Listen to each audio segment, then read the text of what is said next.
به نام خدا. توازن اسید و باز.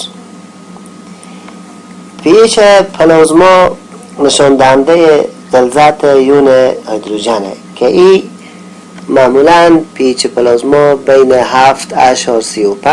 تا 7.45 می باشه که این pH بدن از طریق مکانیزم های مستاتیک مثل سیستم بفری، کلیه ها و ریه ها حفظ میکنه.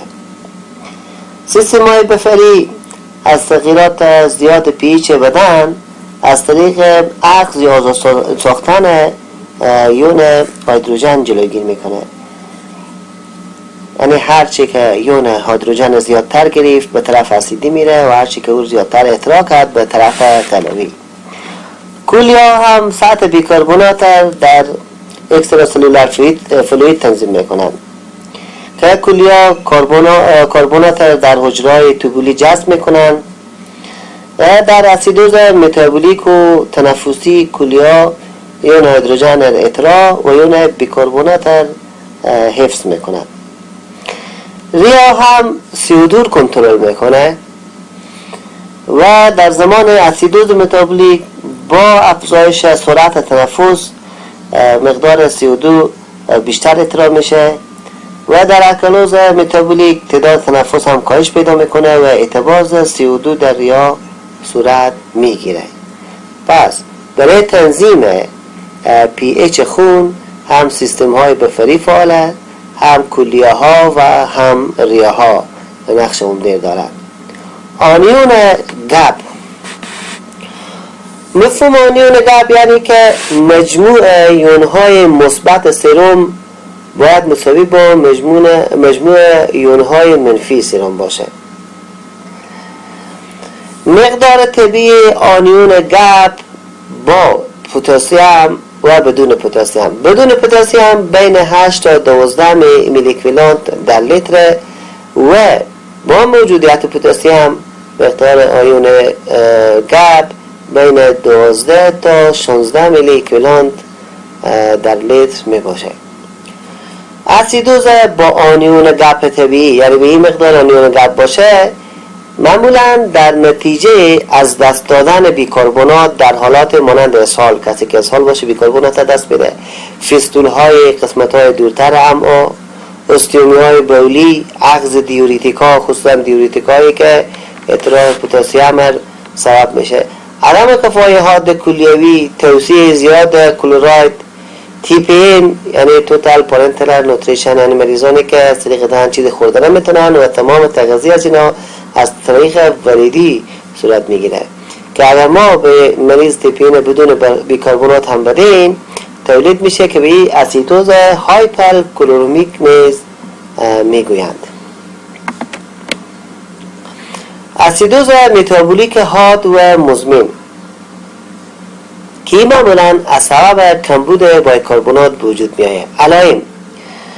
علائمی که ما مشکوک میکنه به این که مریض ممکنه به طرف اسیدوز متابولیک رفته باشه شامل علائم زیله: سردردی، گیچی، حالت خواب‌آلودگی، افزایش تعداد و عمق تنفس، یعنی هم تعداد تنفس زیادتر میشه و هم نفس‌ها عمیق‌تر میشه، دلبدی، استفراغ، واز و دیلشن اویه محیطی یعنی اویه محیطی توسط پیدا میکنه و کاهش دهنه قلبی. وقتی که واز و دیلشن دست داد و کاهش دهنه قلبی هم وجود آمد معمولا سبب کاهش فشار خون میشه. جلد سرد و مرطوب، دیسریتمی و شاک. دریافت‌های تشخیصی و لابراتواری. اینجا ما سویه بیکاربونات رو تعیین میکنیم که معمولا سویه بیکاربونات کمتر از 22 میلی اکویوالنت در لیتر میشه و یعنی که pH مریض کمتر از 7.35 و پیش مریض هم هایپر کلیمی به وجود میآید. تداوی از این برای تداوی اسیدوز متابولیک و حاد مزمن چون از سبب کمبود بیکاربونات آمده ما باید بیکاربونات توصیه کنیم. در pH کمتر از 7.1 و بیکاربونات کمتر از 10 بیکاربونات توصیه میشه. پس ما گفتیم که پی ایچ نرمال خون بین 7.35 تا 7.45. از زمانی که از 7.1 پایین تر آمد، اون زمان ما مجبوریم به مریض بیکاربونات بدیم. در اسیدوز مزمن برای جلوگیری از حملات تیتانی کلسیم نیز توصیه می شود، چون که وقتی که مریض مصاب اسیدوز مزمن میشه، تقلصات عضلی شدید میشه و حملات شبیه به تیتانی به وجود میاد. برای دفع از این حملات ما علاوه بر بیکاربونات باید برای مریض کلسیم هم توصیه بکنیم. الکلوز متابولیک مزمن، زمانی که بیکاربونات در خون بالا رفت، مریض به طرف الکلوز میره. اسباب: استفراغ، سکشن میده، از بین رفتن عصاره میده در تضیق پایلور. مریضی که مثلا تضیق پایلور باشه، پیش از این میده استفراغات زیادتر وجود میاد و عصاره میده هم از بین میره و ضایع میشه.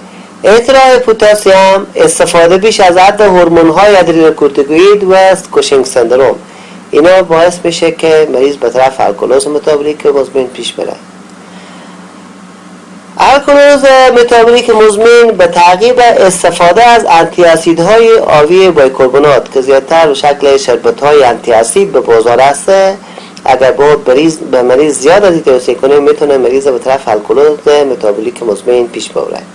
استفاده از سدیم بیکاربونات در ریه‌های قلبی ریوی، توصیه دیوریتیک ها، فیبروز کیستیک، خوردن شیر و کلسیم، اینا باعث میشه که مریض به طرف الکلوز متابولیک پیش بره. علایم پیش مریض پارستیزی نوک انگشتان دست و پا وجود میاد. مریض میگه نوک انگشتام بی‌حسه، این میتونه که هم انگشتان دست و همزمان انگشتان پا بگیره.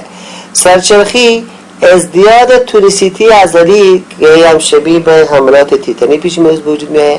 کاهش تعداد تنفس، تاکیکاردی دیالیزی و انسداد فلجی خیلی مهمه و پیدایش موجی یو در ECG.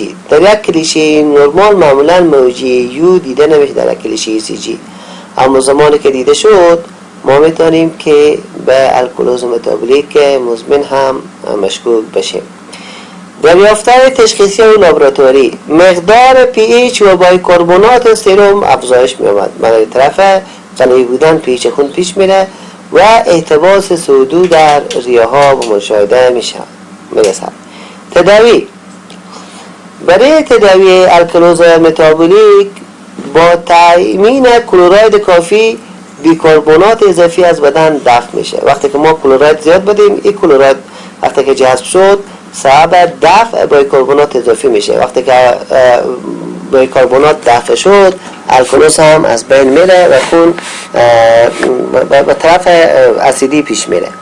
حفظ حجم مایعات بدن با کمک توصیه مایعات آبی سدیم کلراید در محدوده طبیعی و اصلاح هایپوکالمی با تزریق کاسئل. به پیش از اینا باید ما پتاسیم تزریق بکنیم. اسیدوز تنفسی حاد و مزمن که اینا از سبب افزایش اسید کربونیک وجود میاد که معمولا در حالات اسیدوز پی ایچ مریض کمتر از 7.35 یعنی خفیفاً خون قلویه و در اسیدوز پی ایچ از مریض از 7.35 پایین تر میایه و فشار CO2 از 32 میلیمتر استاتون استیماب هم بیشتر میره. اسیدوز تنفسی حاد، این در اثر اوزایمای حاد ریوی، اسپایرشن اجسام اجنبی که طرق تنفسی میره، اتلکتازیز که ریا به هم میشسبه، نوموتوراکس موجودیت هوا در جوف صدر، مصرف بیش از حد مسکنها، سندروم اپنه خواب، کسانی که در اثنای خواب تنفس از اینا چند ثانیه قطع میشه و توصیه اکسیژن در هایپرکاپنی مزمن، کسانی که نیمونی شدید دارن و سندروم دسترس تنفسی حاد دارن. پیش از اینا همچنان دستروفی عضلی و میاستینیا گراویز و سندروم گرین باره، اینا از جمله مثلا در میاستینیا گراویز اکثریت عضلات شل بشه، خود عضلات تنفسی و تعویه صحیح صورت نمیگیره، میتونه که باعث احتباس سودو شه و مریض به طرف اسیدوز تنفسی سوق بده. علائم: پیش مریض تاکیکاردی پیدا میشه، ضربان نبض زیاد میشه، ضربان قلب، تکیب تعداد تنفس زیاد میشه به خاطر که جبران کنه یا حالت هایپرتنشن، فشار خون بالا میره، تشوش شعور پیدا میشه، احساس سنگینی و یا گرنگی در سر و در اسیدوز شدید هایپرکلیمی افزایش فشار داخل قلب دیده میشه که میتونه بسیار کشنده باشه، اوزیمای اطراف سفلی و توسط اوی دمیوی چشم. همچنان پیش مریض سیانوز دیده میشه که قشای مخاطی به رنگ سیاه یا سبز تیره مشاهده میگرده. در اسیدوز تنفسی مزمن در امفیزیم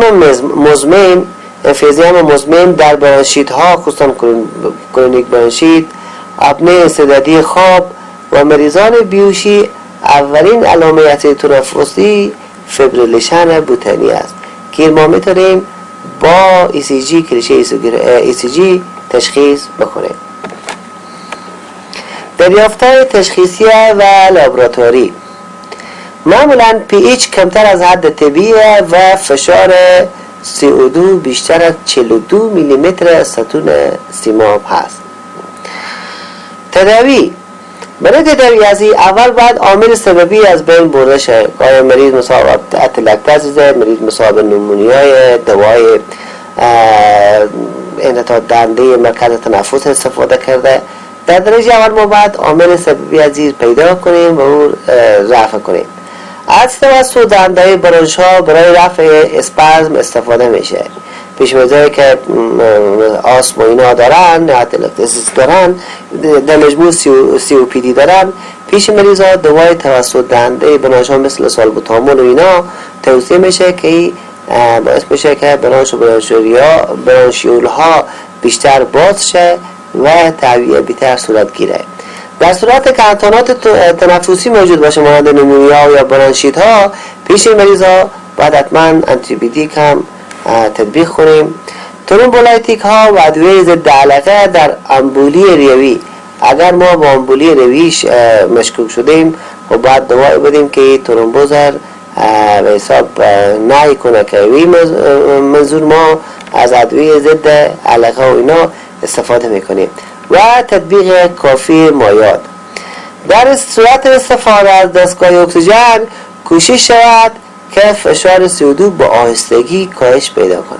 یعنی فشار اکسیژن وقتی که ما به مریض میدیم اول باید خیلی زیاد نباشه و آهسته آهسته ما بتونیم که میزان اکسیژن دریافتی مریض کنترل کنیم.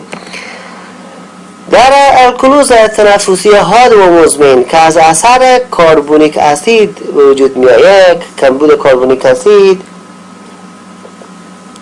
در این آفت pH مریض از 7.45 بالاتر میره دیگه به طرف قلبی بودن پیش میره و فشار CO2 مریض هم از 38.5 و فشار CO2 از 38 میلیمتر ستون سیماب هم پایین تره.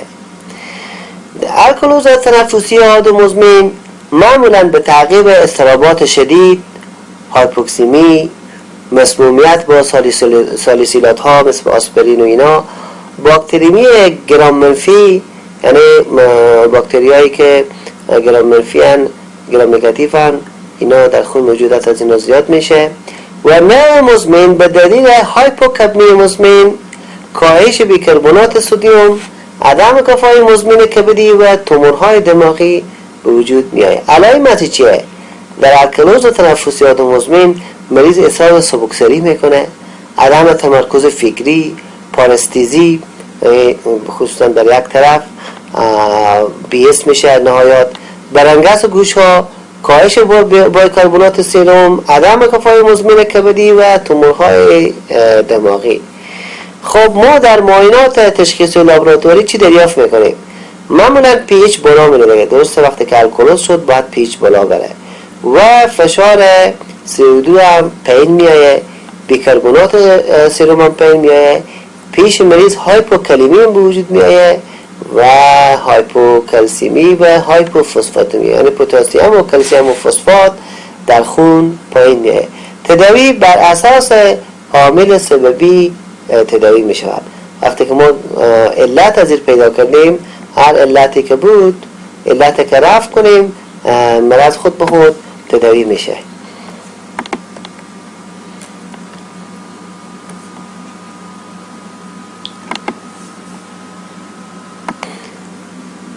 تداوی آب و الکترولیت ها. عنوان معلولات زرقی یا تزریقی. نوع مایع بستگی به وضعیت حجمی مریض، نوع تشوش غلظت و ترکیب مایعات بدن دارد. دقت کنید ما سه نوع مایعات داریم: مایعات ایزوتونیک، هایپوتونیک و هایپرتونیک. وقتی که میگیم ایزوتونیک یعنی غلظت او مایع با غلظت سرم برابره. وقتی که بگیم هایپوتونیک یعنی غلظت از او از غلظت سرم خون پایین‌تره، و برعکس وقتی که بگیم معلولات هایپرتونیک یعنی غلظت از اون مایعات از غلظت سرم خون بیشتره. رنگر لکتات و نورمال سالین محلولات ایزوتونیک هستند، یعنی شبیه به نظر غلظت و اینا ترکیب شبیه به پلازمای خونن. جهت جایگزین ساختن ضایعات جاذبه‌ای، مثلا مریض مثال استفراغ یا اسهال یا فیستوله، و اصلاح کمبود حجم مایعات خارج حجروی از این استفاده میشه. رنگر لکتات کمی هایپوتونیک بوده و حاوی 120 میلی گرم لکتات می باشد، در صورت که سدیم کلراید کمی هایپرتونیک بوده و دارای 154 میلی گرم سدیم می باشد.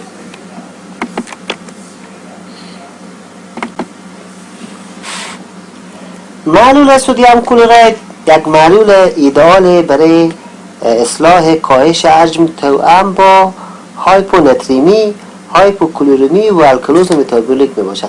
پس در این حالات ما برای مریض سدیم کلراید تجویز می کنیم. افزودن معلول دکستروز 5% یا قندی 200 کیلوکالری انرژی تولید می کنه و دکستروز همیشه با مایعات حاوی سدیم کلراید 0.45% اضافه میشه. سرم های میکس که ما در بازار هست اینا ترکیبی از دکستروز و سدیم کلورایده که این باعث میشه اسمولاریتی حفظ کنه و از لیز یا تجزیه کلوریوات سرخ که با انفوژن سری مایعات هایپوتونیک اتفاق میفته جلوگیری به عمل میاره. مایعات احیا کننده. در مجموع ما دو دسته مایعات داریم: مایعات کریستالوید و مایعات کلوید. مایعات کریستالوید معمولا میگن حجم مولکولی از اینا از 8000 دالتون کمتره، بنابراین اینا به راحتی میتونن از جدار اویه عبور کنن به فضای بین الحجروی یا خارج حجروی برن. اما معلولات کلوید معلولاتی هستند که غلظت از اینا از 8000 دالتون بیشتره، یعنی حجم مولکولی از اینا زیاده و این زیاد بودن حجم مولکولی باعث میشه که اینا از منافذ اوعیه با آسانی عبور کردن نتونن و اینا باعث افزایش حجم دورانی میشن. که معلول سالین هایپرتونیک 3.5% تا 5% در جهت اصلاح شدید ضیاع سدیم به کار میره. یعنی در معلول هایپرتونیک سالین مقدار سدیم از 35 تا 3.5 تا 5% که وقتی که مریض دچار ضیاع شدید سدیم شده باشه از این معلول تطبیق میکنیم برای جایگزینی از این. سالین هایپرتونیک 7.5% وقتی که 7.5% شد یعنی غلظت سدیم نمک از این بالاتر رفت. این در تداوی تردیدات بسته قفی استفاده میشه که باعث بهبود پرفوژن خونرسانی دماغ میشه و پایین آوردن فشار داخل قفا سبب میشه. پس در تردیدات بسته قفی معمولا برای تداوی اوزیمای خود مغزی یا پایین آوردن فشار از معلول سالین هایپرتونیک 7.5%، یعنی در غلظت سدیم یا نمک از اینا 7.5% استفاده میشه که باعث تخفیف اوزیما میشه. معلولات کلویدی جهت افزایش حجم به کار میره، چون وزن مولکولی از اینا زیاده، از منافذ اوعیه عبور کرده نمیتونه، در داخل خود سیستم اوعایی اینا تجمع میکنه و باعث افزایش حجم پلازما میشه.